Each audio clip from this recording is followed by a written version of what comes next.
And what can you say? This guy was a brick. I don't care what anyone says. At United, he was a brick. 2 matches, 2 Gs, 2 really big Gs. Rooney's homecoming has been amazing. Now let's look at the match and dissect this properly. City played a great game.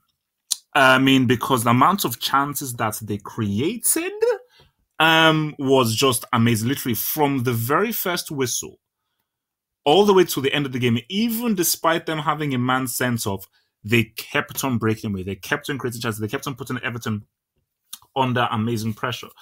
So let's start with, City's attacking and their chance creation. This is what Guardiola is known for. I mean, he is the pass master and he's an expert in getting his teams to be expert passers of the ball and to be highly inventive and creative in how they fashion chances, which is what they were doing.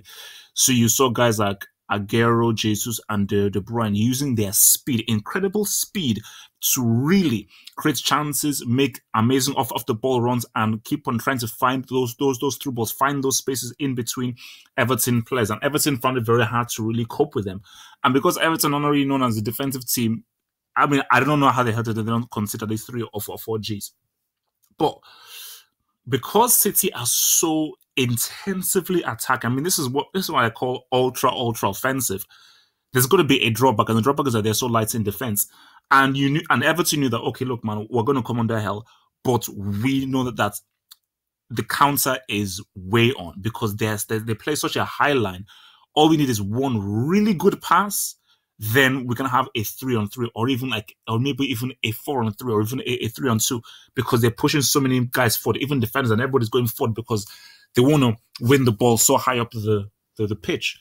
So you look at that G, and I think you see, for company, you're the captain, and you should know this. If you're going in for a sliding tackle, unless you're 158% sure you're going to win it, don't go in for a sliding tackle. Go and put the guy under pressure. Stay on your feet and try and just make it hard. Because if company had just stayed on his feet, just stood up to that Everton boy, then that cross wouldn't have come in. But because he slid, he sold himself, the ball came in through to Rooney. Rooney was perfectly put position on left foot. There we go. It was 1-0 to Everton. And now you look at the Kyle Walker thing. Obviously, the first one, it was a yellow card.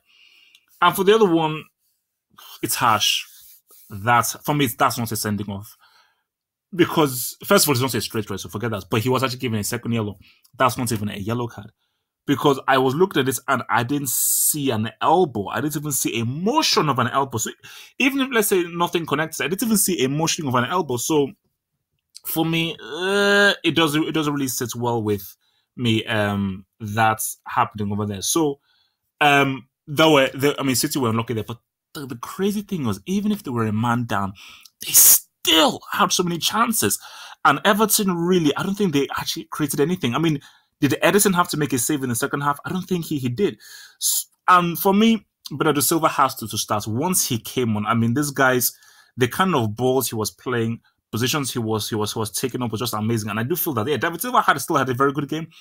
But if it's between Bernardo Silva or his uncle David Silva, who's now bald, I would take Bernardo Silva. I think he's got younger, fresher, much more interesting ideas in that number 10 position. And I think I would really love to see how him and Gabriel Jesus really combine. So I think he needs to start, because once he came on, City's creativity became a lot fresher, and you could just see that Everton, again, they were finding it very hard to cope with what he was doing with the ball. And I just think for Everton, they were in very bad defensive positions in the way that they would press in the wrong way, and they really did not follow the runners, because every single time a City guy would just run in behind an Everton defender and would find themselves in a position to cross that ball. But look, man, Sterling, he's still a brick. I don't care. I mean, I was about to put him in Danilo is definitely getting in the Brick Academy. Sterling was going to be in the Brick Academy, but that was a very, very good finish on the volley, so I've got to give him that. But he should have scored even more.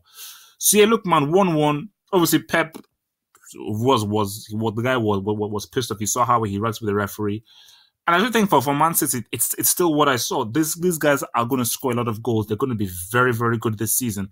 But if they can just cut away the defensive mistakes, if they can cut away the defense mistakes, City are going to get a lot of points this season. So for Man City, it's nothing to really hold back on. They didn't lose the game. They were man down. They managed to save a point. It could have been 3, but still a point is better than none.